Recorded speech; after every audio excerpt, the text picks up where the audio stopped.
Kagulat World, pagkatapos na makasaysayang Wimbledon run at pag-akyat sa hanay ng elite, haharap ngayon ang Filipina Stars sa pinakamabigat na hardcourt gauntlet ng kanyang 2026 season.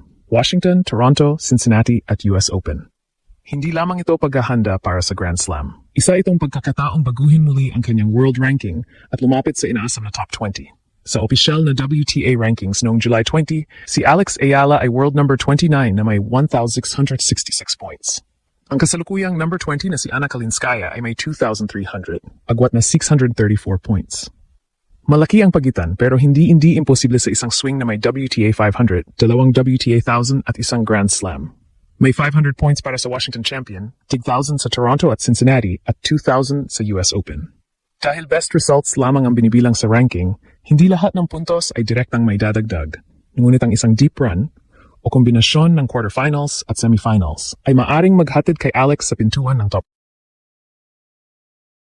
Unang laban ng star-studded Mubadala DC Open kung saan direct entrant si Alex kasama sina Jessica Pegula, Elina Svitolina, Naomi Osaka, Madison Keys at iba pang malalaking pangalan.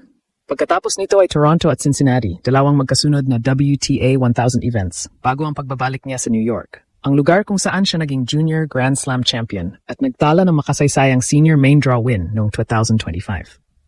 Pero hindi automatic ang top 20. Kailangang manatiling healthy, makarecover sa sunod-sunod na biyahe at makakuha ng malalaking panalo. Ang mahalaga, nasa direct entry territory na si Alex sa pinakamalalaking events at bawat round ngayon ay may ranking power na kayang baguhin ang kanyang career. Mula sa isang historic grass court campaign, walang mahabang pahinga para kay Alex.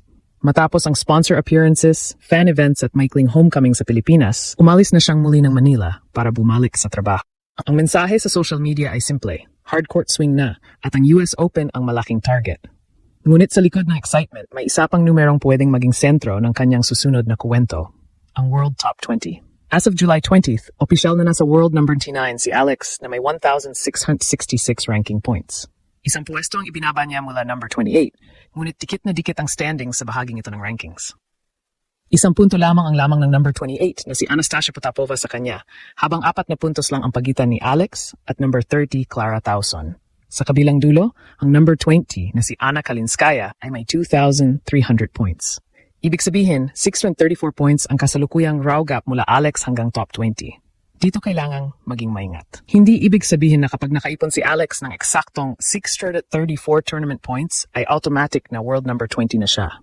Gumagalaw din ang puntos ng lahat ng kalaban, may mga results na magda-drop, at best ranking results lamang ang isinasama sa top. Sa ranking sheet, 60 points ang kasalukuyang 18th counting result ni Alex at 54 ang susunod.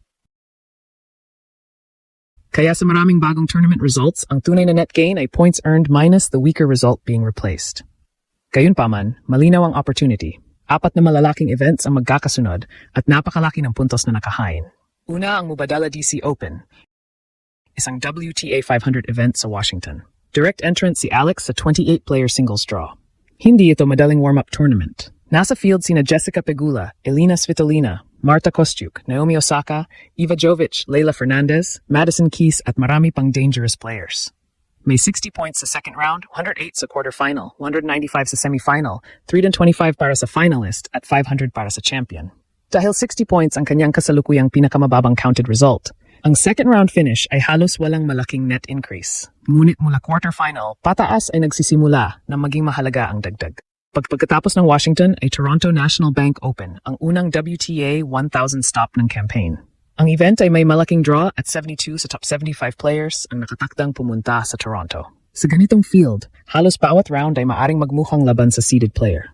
Ngunit mas malaki rin ang reward. 120 points sa fourth round, 215 sa quarterfinal, 390 sa semifinal, 650 sa final, at 1,000 sa championship. Isang semifinal run sa Toronto lamang ay maaring magbigay ng humigit kumulang 330 net points kung papalitan nito ang 60-point result.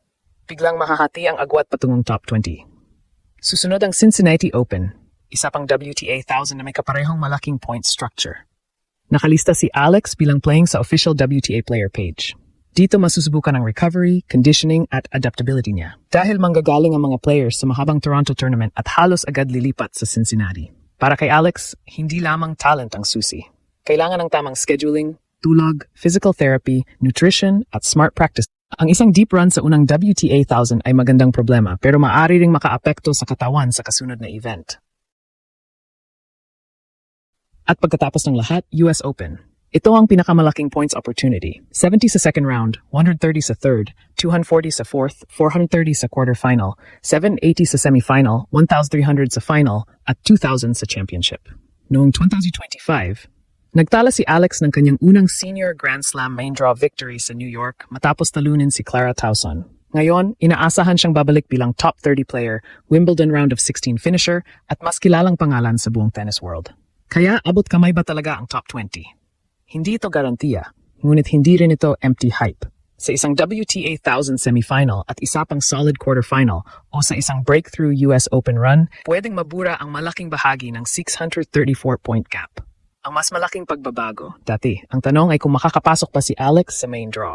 Ngayon, ang tanong na ay kung gaano kalalim ang kaya niyang marating. Bakit maaring maging pabor kay Alex ang North American hard courts?